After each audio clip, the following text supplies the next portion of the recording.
much, please. Thank you. What a beautiful day.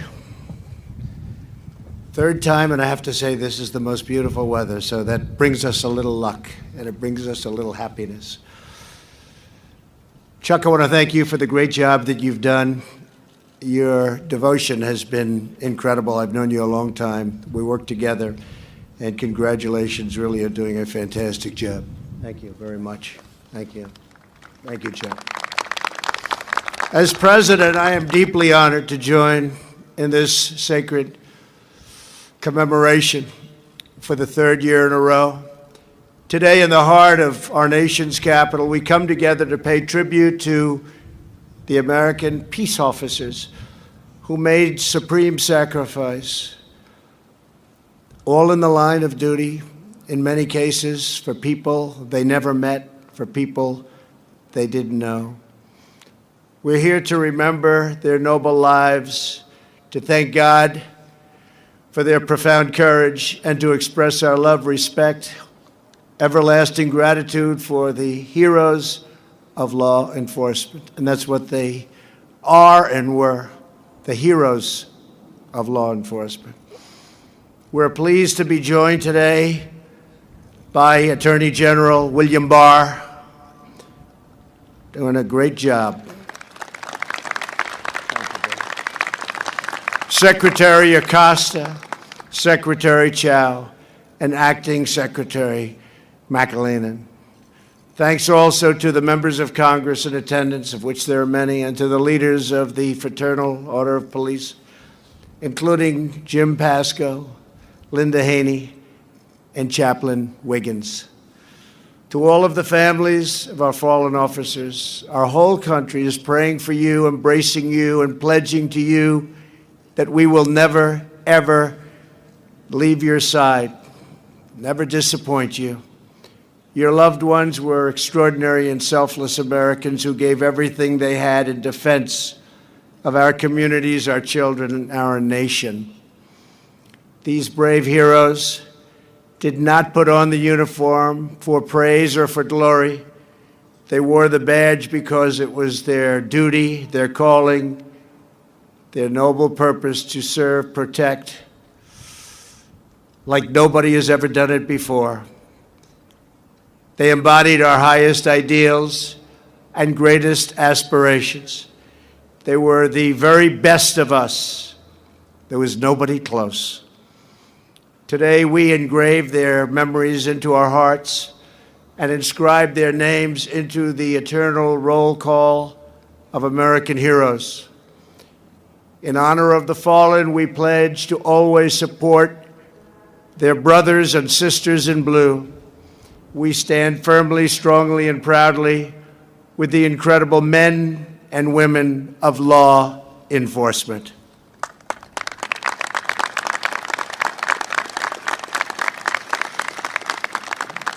You do not hear it nearly enough, but Americans across this country love you, they support you, they respect you, more than you would ever know, more than you would frankly ever think even possible. They have great respect for law enforcement and the job you do. As we memorialize those officers who fell in the line of duty, we also grieve for the 87 officers who died in recent years as a result of exposure to toxic debris following the terrorist attacks of September 11th, 2001. I would like to ask all of the families and fellow officers of those 9/11 heroes to please stand. Thank you. Please.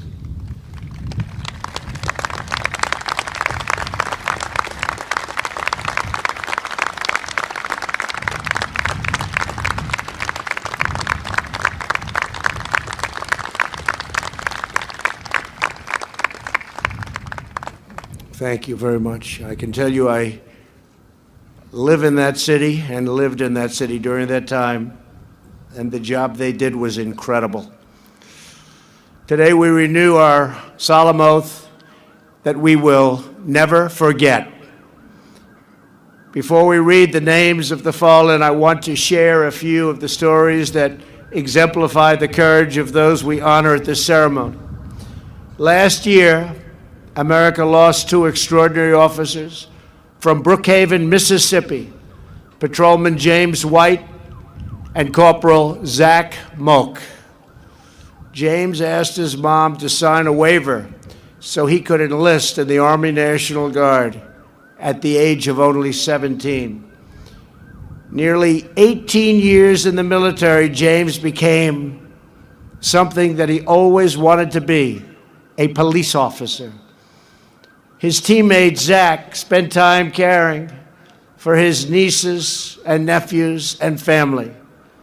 On days when he worked the night shift, he would tell them, "While you were sleeping, I will always be watching over you."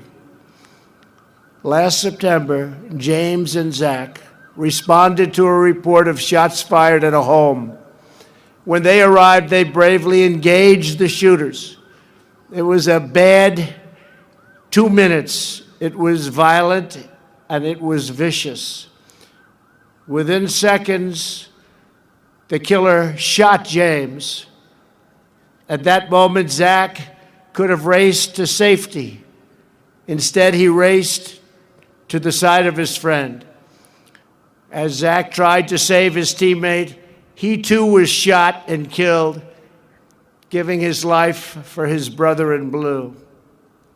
Today we remember the words James once told his mom. He said, "Mama, if I ever die in the line of duty, know that I died doing what I truly loved." This morning we are honored to be joined by the families of both of these remarkable officers. To Patrolman James White's mom, Lori, and dad, Darrell, and sons, JC and James, and to Corporal Zach Moak's mom, Vicky, dad, Marshall, and brother Chris. Your heroes love their job, they love their country, and today their love shines down on you from heaven. They're watching right now, they're watching, they're looking down on you, and they're proud. So please, could I have you just stand up, the families, please. Please. Thank you.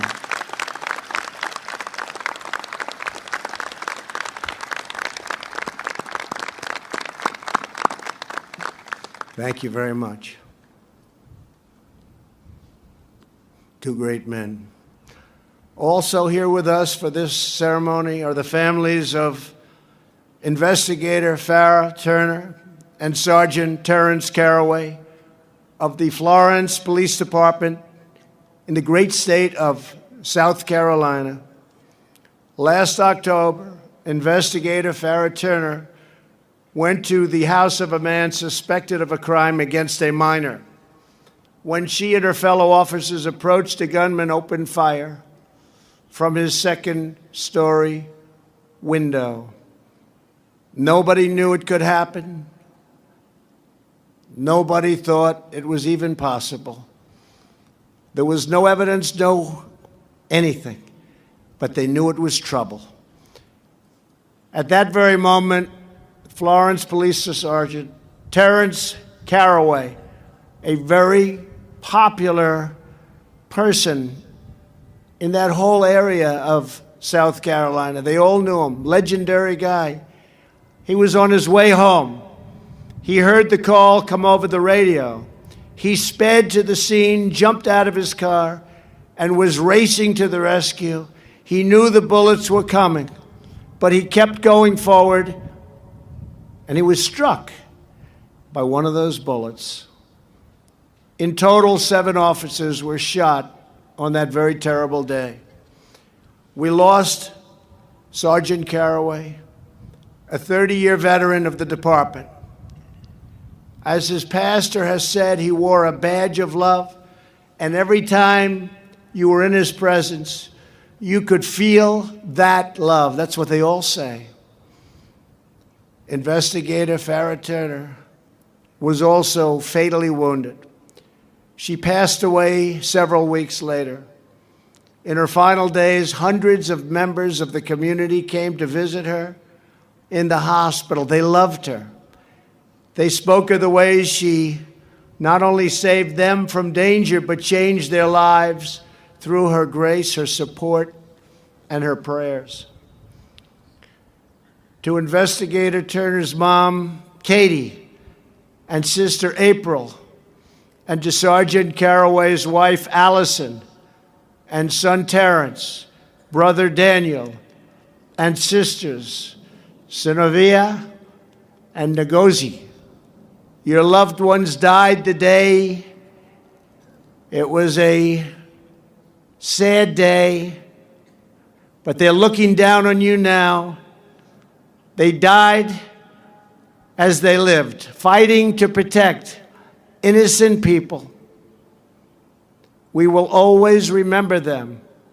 We will always profoundly be grateful to have with us two of the surviving Florence officers who were shot that October evening, Brian Hart and Travis Scott.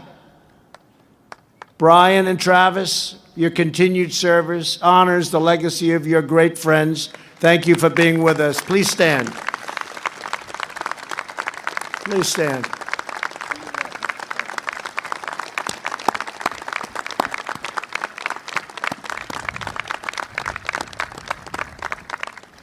Thank you very much. Thank you for being here. The ambushes and attacks on our police must end, and they must end right now. We believe that criminals who murder police officers should immediately, with trial, get the death penalty, but quickly. The trial should go fast. It's got to be fair, but it's got to go fast.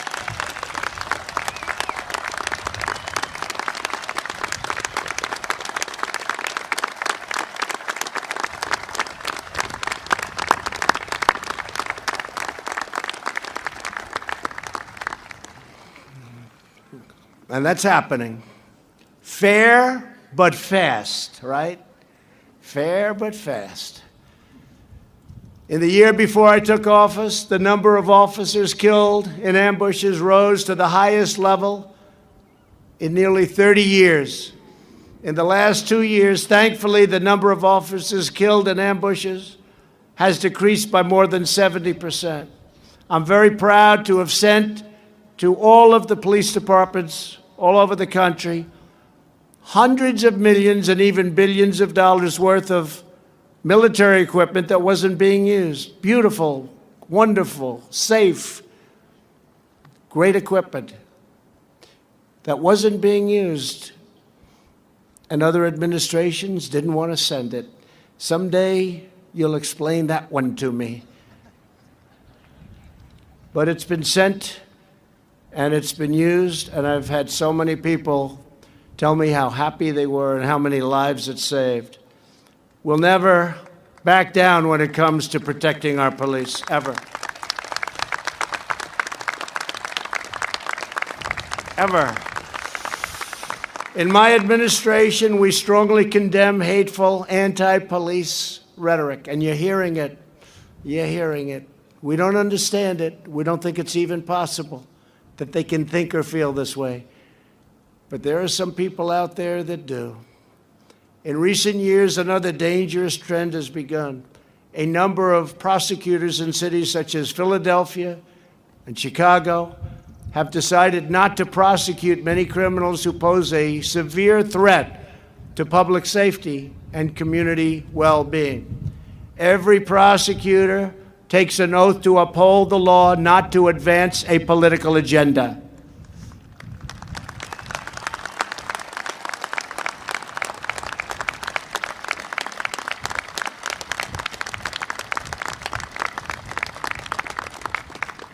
Last year in Philadelphia, a robber shot and gravely injured a deli owner. He was a good man. He'll never be the same. But he may serve this criminal a sentence that is very short. In fact, they're looking at about 3 years, if you can believe this, 3 years. Dangerous criminals must be punished to the fullest extent of the law. That's the only language they understand. And those who file false police reports should face full legal consequences.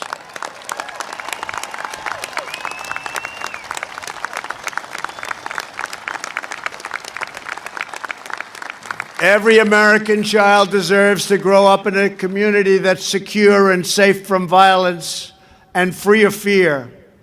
Here with us today is the family of California police officer Ronell Singh. And I've got to know his family. They're an incredible family. They just left the Oval Office. We took pictures. And it's not an easy situation, what they're going through. Frankly, they're going through hell. Ronell came to this country legally in 2003 with the dream of earning the badge of an American police officer. That was always his dream. And that's exactly what Ronell did. He devoted his life to defending the laws of our country.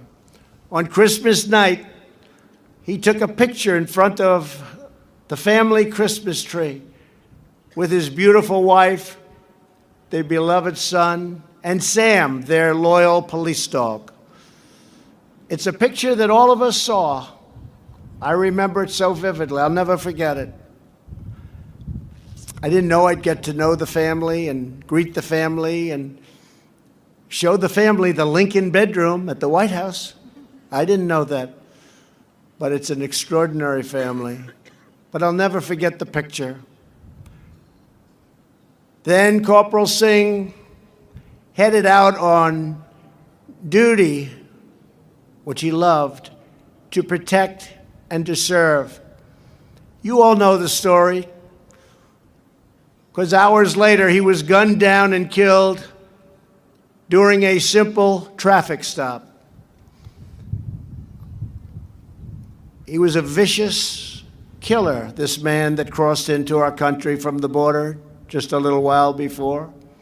A vicious killer that could have been kept out with border security, with the wall, with whatever the hell it takes.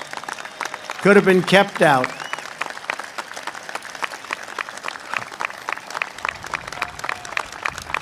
But we're getting it there. We're building the wall. We're beefing up like you wouldn't believe. The military is coming to action.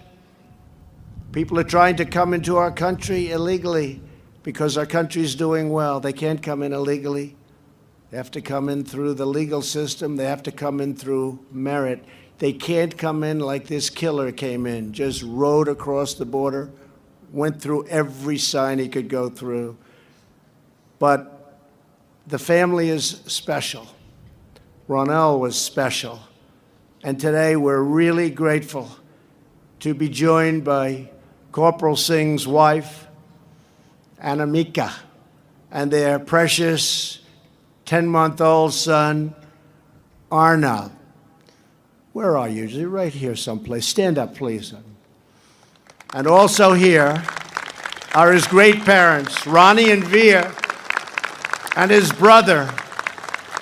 Where is Reggie, his brother? Reggie. What a great family.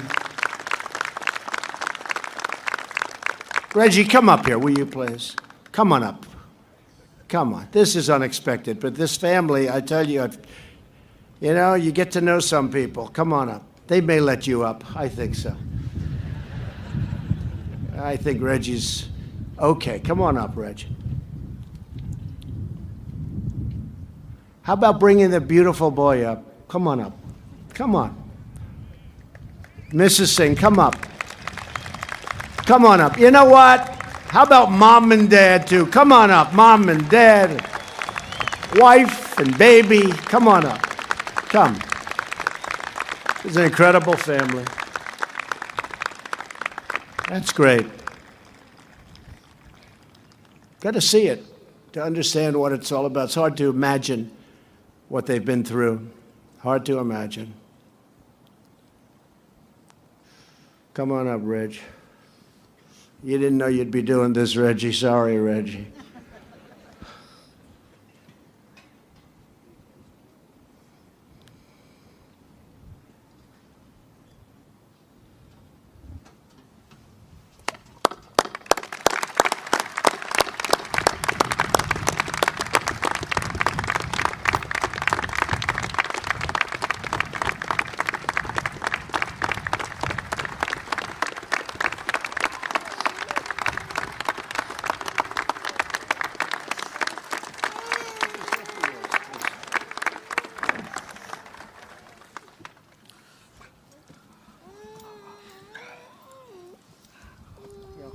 I am the brother of Corporal Ronil Singh. I'd like to thank every single law enforcement officer over here. What you guys go through, I heard stories from my brother. This man over here, the Singh family supports him. Whatever he's doing for the law enforcement, we support him.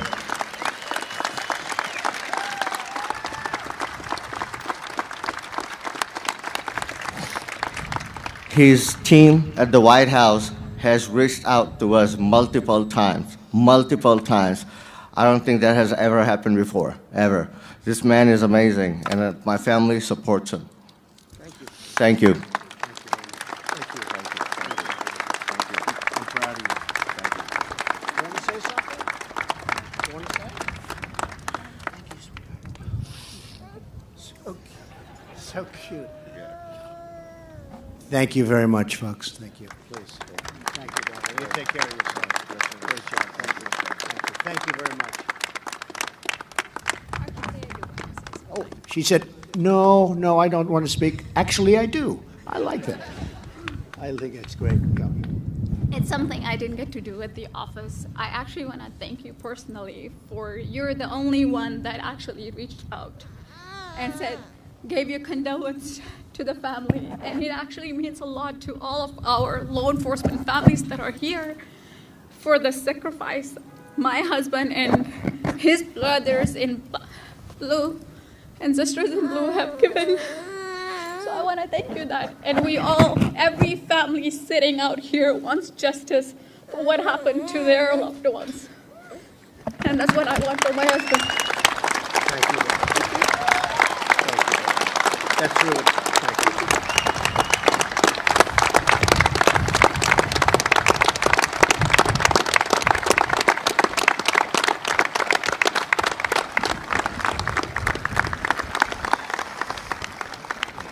Thank you very much. So beautiful, such a beautiful family.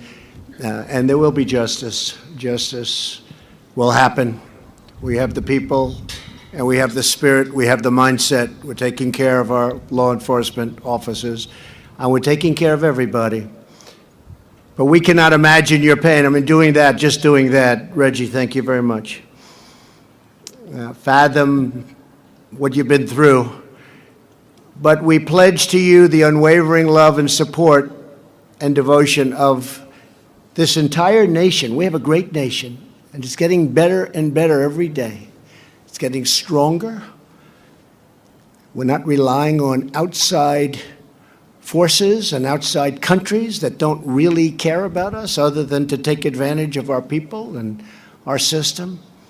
And our nation is strong again, and getting stronger every single minute. Joining the Singhs are more than 10 other family members and close friends, along with 22 of his fellow officers. Please stand, would you? Please stand. 22 officers. Thank you.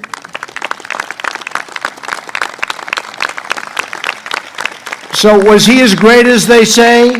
Huh? He was. He was. I had a feeling you might say that. He was. That's what I hear from everybody. Good. Thank you very much for being here. We appreciate it. You remind us all that when our heroes fall, our communities stand together as one, they get stronger. We'll always remember Corporal Singh as a hero and a truly great American. Not one more American life should be lost because our lawmakers failed to secure our borders. Tremendous problems are caused at the southern border, from drugs to the wrong people being allowed to come in because of a corrupt and broken system that can be changed in 20 minutes. 20 minutes, if they want to change it. In the meantime, we have to do it the tough way, and there's no reason for that. That's why we are calling on Congress to fix our terrible immigration laws. Stop, catch, and release. You catch them, and you release them. That doesn't work too well with all these great officers I'm looking at. They never heard of a thing like that. To end deadly sanctuary cities, to stop the visa lottery program where they take lottery systems and a country will put you into a lottery and then deposit you into the United States. I don't think most countries are giving us their finest. Do you agree? And that's what's happening. And it's causing tremendous problems with crime and other things. And I have to tell you, Border Patrol and ICE and just law enforcement in general, the job they've done and the job they're doing is incredible. What they have to go through, the bravery. I've gotten to know so many, especially at the border. And what they have to go through and the danger is incredible. But they do it. And to them, it's something they love to do. They feel they're doing it for their country. They love to do it, and they do it well. To every mom and dad, brother and sister, spouse and child of the brave fallen officers we honor today, America joins together in expressing our love and our gratitude, our grief, and our firm resolve to be with you every single step of the way. We will never let you down. Your loved ones were the finest and the bravest, and they're all looking down. Right now, they're looking down on their families. Every time they put on the badge, they knew they might not make it home, and so did their families know that. Each time they went on a shift, they knew it could be their very last. And when that time came where they knew there was danger, when evil lurked, they did not run, they did not hide. They always ran forward. They answered the call. They gave their lives for all of us. The men and women of law enforcement devote their lives to protecting our children, securing our streets, and keeping our communities safe. Moms and dads can sleep soundly at night. Kids can play with neighbors outside, and grandparents can feel at peace in their homes because they know America's officers are the absolute best, and they're always on the beat. The courage and sacrifice of our heroes is the reason our flag stands tall and bravely. Our hearts beat with pride, and our country remains one people, one family, and one nation under God.